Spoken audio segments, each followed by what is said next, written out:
हा सत्यनारायण प्रसादाचा शिरा बघा, छान मऊसूद दाणेदार असा झालेला आहे। खूपदा काय होतं, शिरा करताना तो भगराळा होतो किंवा मग त्याच्या गाठी तरी तयार होतात।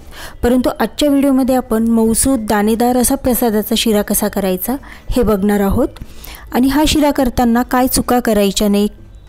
20 ते 25 जणांसाठी जर तुम्हाला हा वाटण्यासाठी म्हणून करायचा असेल तर काय प्रमाण घ्यायचं, आणि जर ताटात वाढण्यासाठी म्हणून करायचं असेल तर काय प्रमाण घ्यायचं, हे सगळं आजच्या व्हिडिओमध्ये सांगितलेलं आहे। तर मऊसूद दाणेदार सत्यनारायण प्रसादाचा शिरा कसा करायचा, लगेचच त्याची रेसिपी बघूयात। या ठिकाणी एका पातेल्यात मी पाणी गरम करण्यासाठी ठेवलेलं आहे, जे आपल्याला पुढे शिरा करण्यासाठी वापरायचं आहे। तर इथे मी सुरुवातीला 1 कप आणि त्यानंतर परत त्याच कपाने पाव कप असं 1/2 कप पाणी घेतलेलं आहे। आणि त्याच पातेल्यात आता 1/2 कप दूध देखील घेतलेलं आहे। दूध आणि पाणी दोन्ही एकत्र गरम करून घेणार आहोत। तुम्हाला जर फक्त दूध वापरायचं असेल तर इथे 2.5 कप दूध वापरायचं। मी इथे दूध आणि पाणी असं दोन्ही वापरणार आहे, त्यामुळे 1/2 कप पाणी आणि 1/2 कप दूध असं घेतलेलं आहे।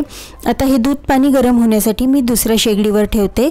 या शेगडीवर इथे एका कढईमध्ये तूप घेतलेलं आहे। तर तूप जे आहे ते वितळून मग घ्यायचं, म्हणजे जे प्रमाण आहे ते चुकत नाही। तर ज्या कपाने दूध पाणी घेतलं, आता हे सगळं जे काही प्रमाण आहे ते एकाच कपाने घ्यायचं, म्हणजे मग प्रमाण अजिबात चुकत नाही आणि शिरा जो आहे तो देखील छान होतो। तर 1/2 कप वितळलेलं तूप घेतलंय। त्यानंतर त्याच कपाने इथे 1/2 कप बारीक रवा घ्यायचा आहे। तर रवा घेताना बारीकच घ्यायचा, म्हणजे शिरा चांगला मऊसूत होतो। आता इथे आधी मी तूप घेतलं होतं, त्यामुळे रवा इथे चिकटलेला आहे। 1/2 कप रवा घेतला। आता हा जो कपाला रवा लागलेला आहे तो देखील मी सगळा काढून घेते। आता इथे तुपामध्ये रवा चांगला आपल्याला परतून घ्यायचा आहे। तर ह्या ठिकाणी आपल्याला केळी वापरायची आहे। तर माझ्याकडे आज 2 छोटी केळी होती, तर मी ती दोन्ही इथे वापरणार आहे। तुमच्याकडे जर मोठी केळी असतील तर तुम्ही एकच वापरा। आणि जे ड्रायफ्रूट्स आहेत तर ते ड्रायफ्रूट्स वापरताना पण सुरुवातीला तुपामध्ये परतून घ्या आणि नंतर वापरले तरी चालतील, किंवा मग जर सुरुवातीला तुपात नाही परतले तर मग कसं वापरायचं हे पुढे मी सांगते। आता हा जो रवा आहे हा मी तुपामध्ये 2 ते 3 मिनिटासाठी परतून घेतला आणि त्यानंतर मग आता ह्याच्यामध्ये जी केळी आहेत ती अशा प्रकारे कट करून टाकते। तुम्हाला जर असं करायचं नसेल तर सुरुवातीला तुपातच ही केळी परतायला टाका आणि त्यानंतर मग ह्याच्यामध्ये रवा टाका, त्याने चवीमध्ये फरक पडणार नाही आहे। तर मी दोन्ही केळी आता इथे कट करून या रव्यामध्ये टाकून घेते। तर केळी जी आहेत ती जरा पिकलेली घ्यायची, म्हणजे जे शिऱ्याची चव आहे ती छान येते। कच्ची केळी असतील तर अजिबात घ्यायची नाही। आता ही केळी आणि रवा ह्या तुपामध्ये चांगलं परतून घ्यायचं आहे। त्यानंतर ड्रायफ्रूट्समध्ये इथे 11 बदाम आणि 11 काजू घेतलेले आहेत आणि स्वादासाठी इथे वेलची पावडर घेतलेली आहे। काजू बदामचे तुकडे करून घ्यायचेत। आता जो रवा आहे तो हलकासा सोनेरी झाला की मग आपण हे काजू बदामचे तुकडे ह्या रव्यामध्ये टाकून घेणार आहोत। आणि त्यानंतर हा रवा जो आहे तो परत एकदा 5 मिनिट भाजून घ्यायचा आहे। आता रवा व्यवस्थित भाजला जर गेला तर जो शिरा आहे तो चांगला मऊसूत होतो, अजिबात तो त्याच्या गाठी होत नाही किंवा भगराळा होत नाही। आता रवा व्यवस्थित परतला गेला की नाही त्यासाठी ची एक खूण तुम्हाला इथे मी सांगते। जसजसा रवा आपण याच्यामध्ये परतत जातो, रवा चांगला परतला गेला की इथे बघा कडेला तूप सुटायला लागलेले, तर रवा चांगला परतला गेला ही त्याची एक खूण आहे।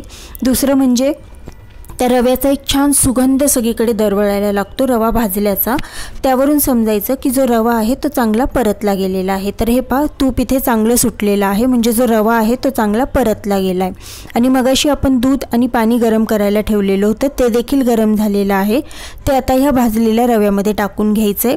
तर हे दूध आणि पाणी रव्यामध्ये टाकताना गॅसची फ्लेम कमी ठेवायची आणि मग हे दूध पाणी यामध्ये टाकायचं। जर गॅसची फ्लेम मोठी ठेवली आणि मग दूध आणि पाणी यामध्ये टाकलं तर ते सगळं अंगावर उडतं, गॅसवर इकडे तिकडे उडतं, त्यामुळे गॅसची फ्लेम कमी ठेवायची।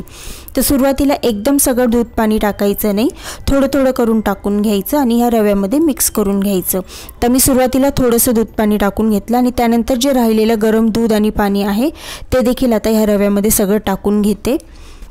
आणि इथे अजूनही मी गॅस जो आहे तो कमीच ठेवलेला आहे।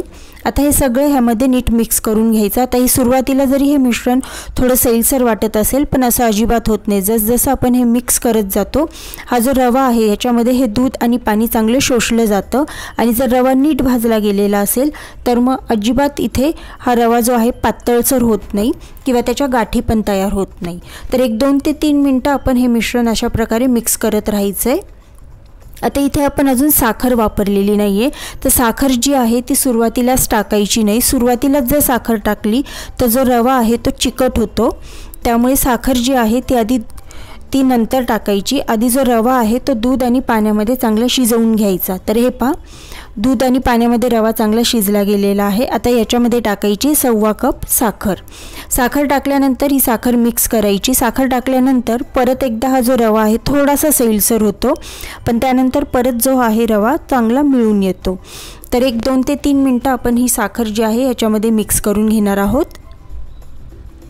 तर साखर मिक्स झालेली आहे आणि जो प्रसादाचा शिरा आहे हा ऑलमोस्ट इथे तयार झालेला आहे।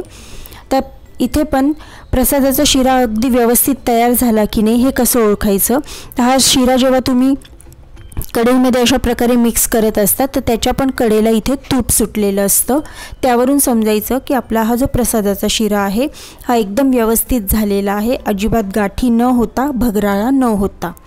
आता हा जो शिरा आहे हा तुम्हाला जर प्रसाद म्हणून वाटायचा असेल तर तो 20 ते 25 जणांना अगदी आरामात पुरतो आणि जर ताटात वाढायचा असेल तर 5 ते 6 जणांसाठी वाटीभर जरी दिला तरी 5 ते 6 जणांना अगदी आरामात पुरतो। तर यामध्ये वेलची पावडर टाकायची, गॅस बंद करून वेलची पावडर टाकायची, ती यामध्ये नीट मिक्स करायची आणि जो प्रसादाचा शिरा आहे तो आता खाण्यासाठी इथे तयार झालेला आहे। तर हे पहा इथे प्रसादाचा शिऱ्याला इथे कडेकडेने तूप सुटलेला आहे, म्हणजे शिरा व्यवस्थित झालेला आहे। हा शिरा आता एखाद्या भांड्यात काढून घ्यायचा ज्याच्यामध्ये नैवेद्य दाखवायचा आहे आणि अर्थातच नैवेद्य दाखवायचा म्हणजे त्यावर एक तुळशीपत्रही हमखास ठेवायचंच, कारण तो आपण नैवेद्य म्हणून दाखवतोय। तर व्हिडिओत सांगितलेल्या टिप्स वापरून तुम्ही नक्कीच हा प्रसादाचा शिरा करून बघा आणि व्हिडिओ जर आवडला असेल तर व्हिडिओला लाईक शेअर कमेंट करा आणि चॅनलवर नवीन असाल तर चॅनलला नक्की सबस्क्राईब करा। भेटूयात पुढच्या नवीन व्हिडिओमध्ये, तोपर्यंत धन्यवाद।